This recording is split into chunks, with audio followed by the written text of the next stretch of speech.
যে কারণে আপনারা কেউ জানেন না আইসিসিউডি কেন চেঞ্জ হলো। এসপি সাহেবের পছন্দ নেই আইসিসিউডি। আমি এসআই রাজকুমার দাস।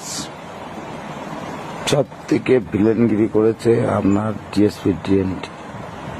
পোস্টিং হতে হলে আপনার ডিএসপি ডিএনটি কে পোস্টিং করা আগে উচিত ছিল, যেটা ট্রাফিক কিছুই মালটা বোঝে না। আমি আপনাকে বলছি, ওনারা অনেক বড় বড় অফিসার। আমার 30 বছর চাকরি, মিথ্যা কিছু না হলো একে বদলি করে দেন, আমাকে বদলি করেছে। সেই রাগ আমার কিচ্ছু নেই, কোনো রাগ নেই।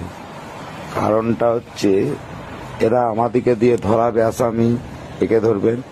আপনি কল রেকর্ডে দেখবেন ডিএসপি ডিএনটি আর আমার কল রেকর্ড। উনি ভাবছেন বেশি চালাক। বীরভূম ডিএসপি কে ডিএসপি ডিএনটি কোনো পদই নেই। এখন উনি যে আগে যিনি ছিলেন সে জানতো, আগের অ্যাডিশন সাহেব জানতো। তাই এসপি সাহেব প্রথমে আমাকে বলতে, আরে না রে বাবা, সেদিন শতাব্দীর ঘটনা যেটা ঘটেছে আপনারা কেউ জানেন না, বীরভূম ডিস্ট্রিক্টের কেউ জানেন না।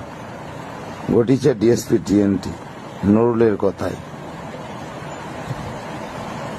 যে ব্লক সভাপতি আছে নুরুলের কথাই, উনি ডিএসপি ডিএনটি ঘটিয়েছে ঘটনাটা।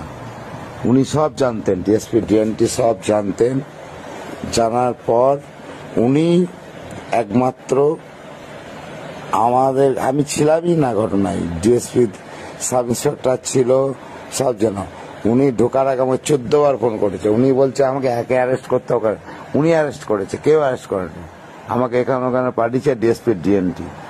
পানিশমেন্ট হতে হলে ডিএসপি ডিএনটির হওয়া উচিত ছিল।